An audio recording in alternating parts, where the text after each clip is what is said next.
Hello students, welcome you to my YouTube channel Ashish Sharma Physics Pathshala. आज हम पढ़ेंगे चैप्टर नंबर 3 विद्युत विभव एवं विभवांतर।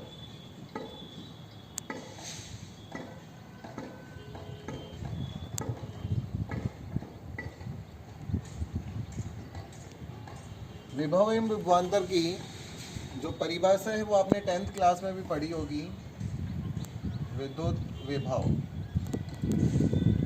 एक बड़ी सिंपल सी परिभाषा होती है इसकी कि किसी एकांक परीक्षण धनावेश को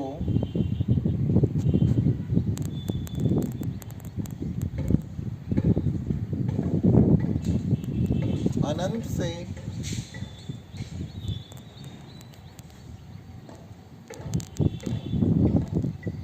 विद्युत क्षेत्र के किसी बिंदु तक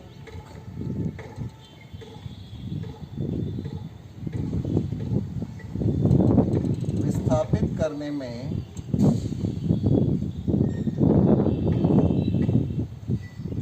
बाह्य बल द्वारा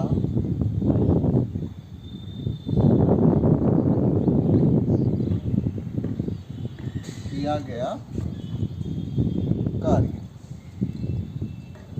क्या कहलाता है? विद्युत विभव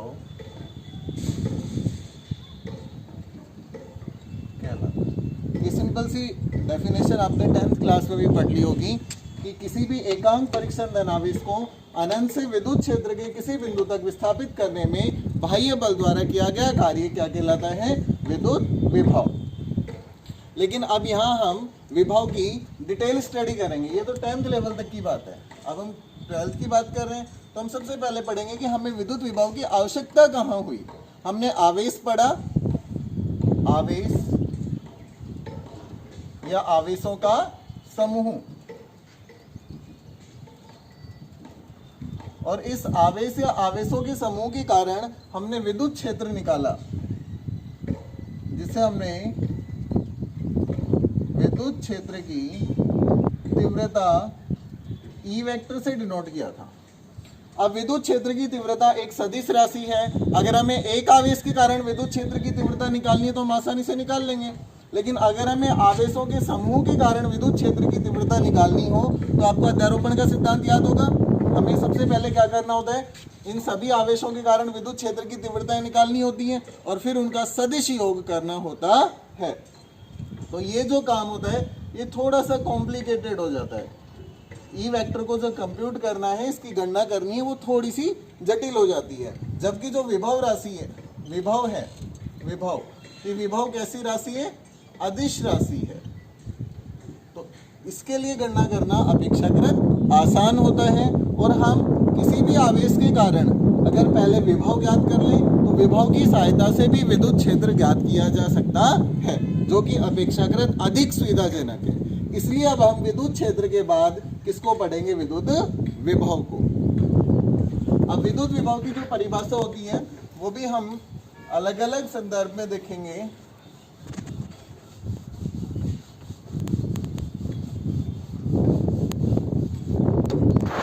इसकी फर्स्ट डेफिनेशन पढ़ेंगे हम।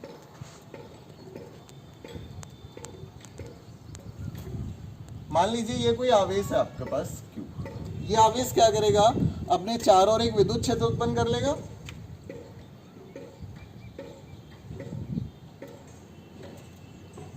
ये मान लीजिए विद्युत क्षेत्र है,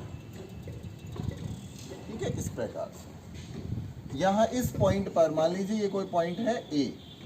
इस पॉइंट A पर कोई Q नोट, इसे हम क्या कहते हैं? एकांक परीक्षण धनावेश। ये टेस्टिंग चार्ज, एकांक परीक्षण धनावेश। अभी मान लीजिए इसकी जो स्थितिज ऊर्जा है यहाँ वो है UA। विद्युत क्षेत्र के साथ क्या एसोसिएट होती है, क्या संबंधित होती है? विद्युत स्थितिज ऊर्जा। इसको हमने क्या मान लिया? UA। अब यहाँ कोई पॉइंट B है, ये पॉइंट B इस विद्युत क्षेत्र में है। मैं इस परीक्षण आवेश Q नोट को A से और कहाँ लेकर आ रहा हूँ? B पर।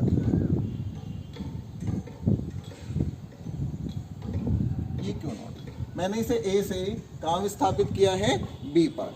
अब इसकी जो स्थितिज ऊर्जा है वो यहाँ इस पॉइंट पी पर मैंने मान ली यू बी। तो यहाँ हुआ क्या है, इसकी स्थितिज ऊर्जा में परिवर्तन हुआ है। तो अगर स्थितिज ऊर्जा के परिवर्तन की फॉर्म में अगर हम देखें, मान लीजिए इस पॉइंट पर विभव है वी ए और यहाँ विभव है वी बी, तो क्या होगा, V B minus V A, ये हमारे पास विभवांतर आ गया, is equals to U B minus U A और अपॉन क्यू। ये विभवांतर की परिभाषा आ गई, अर्थात किन्हीं दो बिंदुओं के मध्य प्रति एकांक आवेश की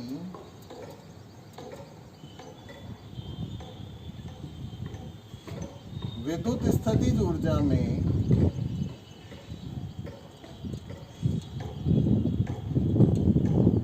परिवर्तन, यू बी माइनस यू ए क्या हो रहा है, परिवर्तन हो रहा है। पहले मान लीजिए यू ए थी, अब कितनी है विद्युत स्थितिज ऊर्जा, यू बी। तो अगर मैं यू बी में से यू ए माइनस कर दूं तो क्या बच जाएगा मेरे पास, अंतर आ जाएगा इनका। विद्युत स्थितिज ऊर्जा में अंतर क्या कहलाता है, विभवांतर कहलाता है। ये विभवांतर की परिभाषा हो गई, किसकी फॉर्म में, विद्युत स्थितिज ऊर्जा की फॉर्म में। अभी हमें विभव और चाहिए, तो विभव के लिए आप क्या करेंगे, यदि बिंदु ए, इस बिंदु को मैंने कहा मान लिया, अनंत पर,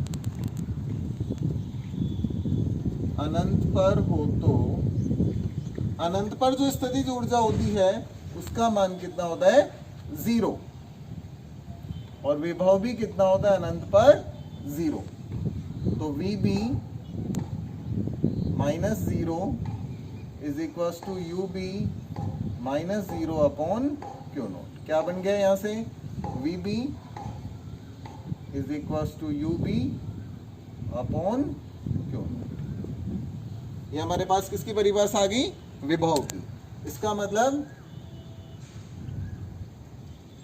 विद्युत क्षेत्र के किसी बिंदु पर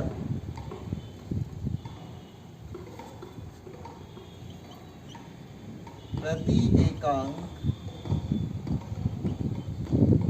आवेश की विद्युत स्थितिज ऊर्जा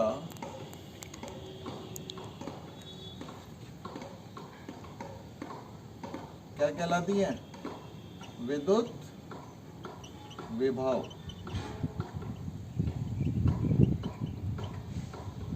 कहलाता। विद्युत क्षेत्र के किसी बिंदु पर प्रति एकांक आवेश की विद्युत स्थितिज ऊर्जा को ही हम क्या कहते हैं, विद्युत विभव। तो ये हमारी विभवांतर एवं विभव की परिभाषा थी, किसकी फॉर्म में, स्थितिज ऊर्जा की फॉर्म में। अभी हम पढ़ेंगे विद्युत क्षेत्र द्वारा किए गए कार्य की फॉर्म में।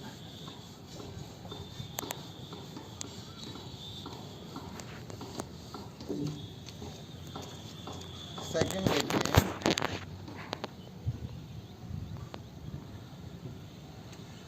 वही हमारे पास ये कोई आवेश क्यू है, इसके चारों ओर क्या हो जाएगा, विद्युत क्षेत्र हो जाएगा। अगेन ये कोई पॉइंट बी है और ये कोई पॉइंट ए, यहाँ टेस्टिंग चार्ज रखा है क्यू नॉट। हम क्या कर रहे हैं, इस क्यू नोट को पॉइंट ए से कहाँ लेकर आ रहे हैं, बी पर लेकर आ रहे हैं। यहाँ पर मान लीजिए इसका विभव है वी ए, यहाँ इसका विभव है वी बी। अब हमें विभवांतर एवं विभव की परिभाषा चाहिए, तो हम क्या करेंगे,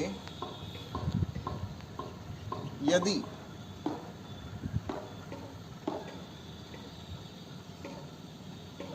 विद्युत क्षेत्र द्वारा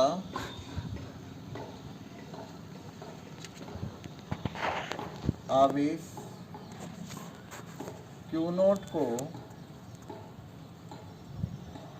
बिंदु ए से तक लाने में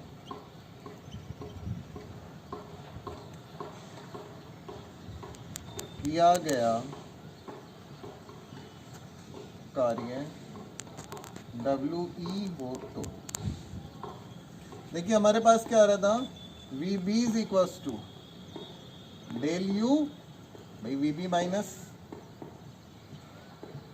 UB माइनस UA आ रहा था ना, तो UB माइनस UA क्या बन गया, डेल यू, तो del U upon Q naught. अब जो स्थितिज ऊर्जा में परिवर्तन है डेल यू, ये किए गए कार्य के बराबर होता है, लेकिन कार्य किसके द्वारा किया जा रहा है, विद्युत क्षेत्र के द्वारा। W फॉर वर्क और E for electric field means विद्युत क्षेत्र। तो विद्युत क्षेत्र द्वारा जो किया गया कार्य है उसे हम यहाँ मानते हैं ऋणात्मक। कैसा लेते हैं यहाँ पर, ऋणात्मक। तो क्या लेंगे, माइनस WE, और VB बराबर क्या बन गया, माइनस ऑफ WE कहाँ से लेकर आ रहे थे हम, अनंत से, अपॉन क्यू नॉट। ये विभव की परिभाषा आ गई हमारे पास। क्या आई कि विद्युत क्षेत्र के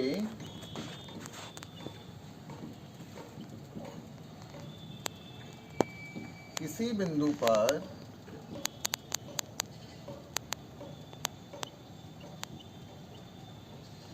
विद्युत विभव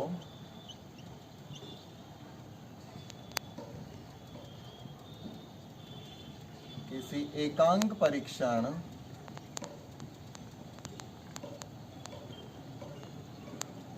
धनावेश को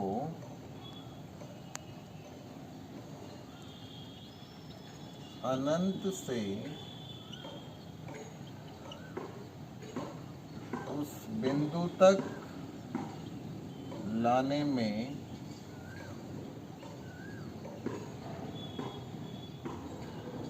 विद्युत क्षेत्र द्वारा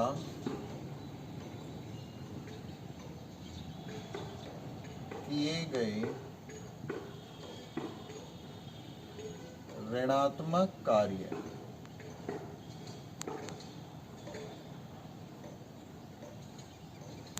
के तुल्य होता है। आपको रटना नहीं है, यहीं से आपको डेफिनेशन बनानी है कि विद्युत क्षेत्र में पॉइंट क्या है, B, तो विद्युत क्षेत्र के किसी बिंदु पर विद्युत विभव किसी एकांक परीक्षण धनावेश को अनंत से उस बिंदु तक लाने में विद्युत क्षेत्र द्वारा किए गए ऋणात्मक कार्य के तुल्य होता है। तो ये हमारी सेकंड डेफिनेशन थी जिसमें हम विद्युत क्षेत्र द्वारा किए गए कार्य की बात कर रहे हैं। अब हम इसकी तीसरी परिभाषा पढ़ेंगे।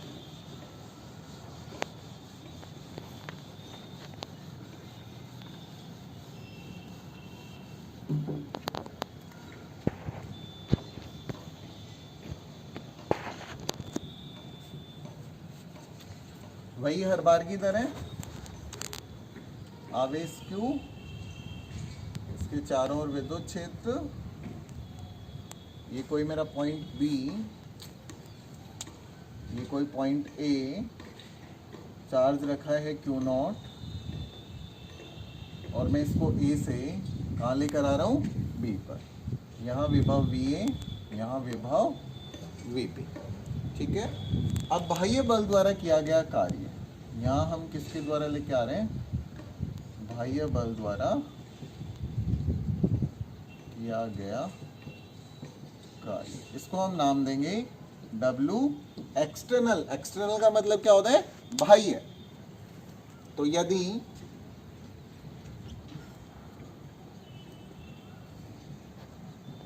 किसी एकांक परीक्षण धनावेश को, किसी एकांक परीक्षण धनावेश को बिंदु A से B तक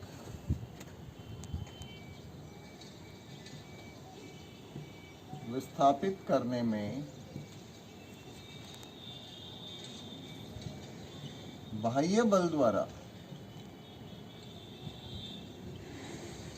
किया गया कार्य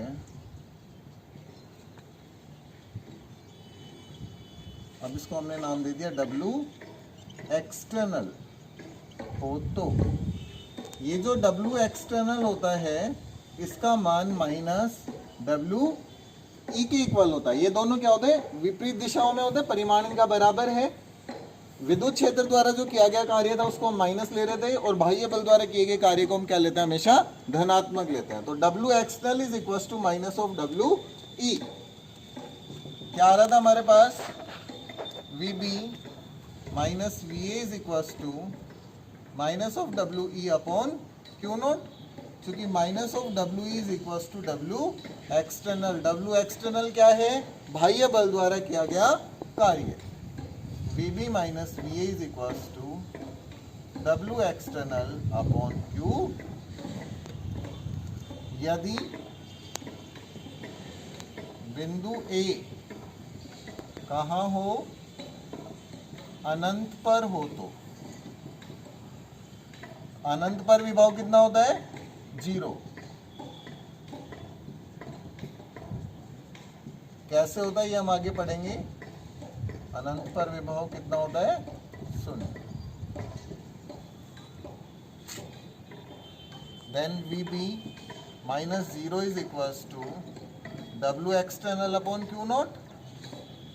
सो V B is equal to W external upon Q not.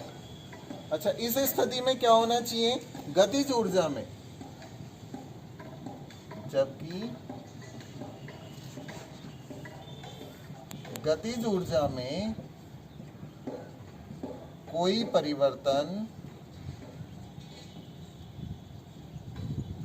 नहीं होना चाहिए।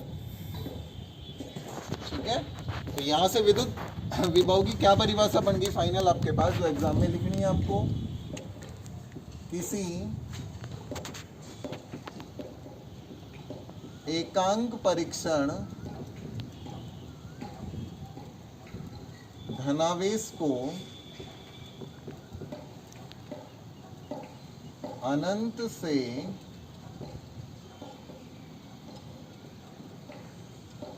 विद्युत क्षेत्र के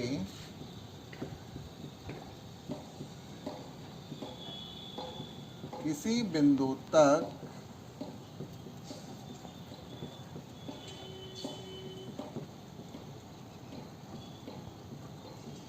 बिना गतिज ऊर्जा में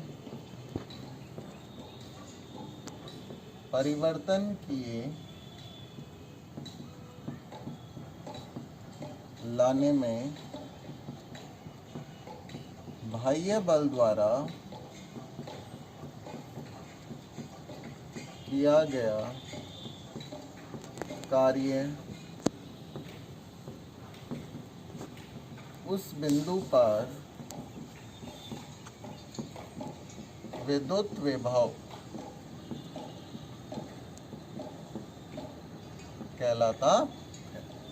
किसी एकांक परीक्षण धनावेश को अनंत से विद्युत क्षेत्र के किसी बिंदु तक बिना गतिज ऊर्जा में परिवर्तन किए लाने में बाह्य बल द्वारा किया गया कार्य ही उस बिंदु पर क्या कहलाता है, विद्युत विभव कहलाता है। तो ये विभव की क्या थी, अलग अलग 3 परिभाषाएं।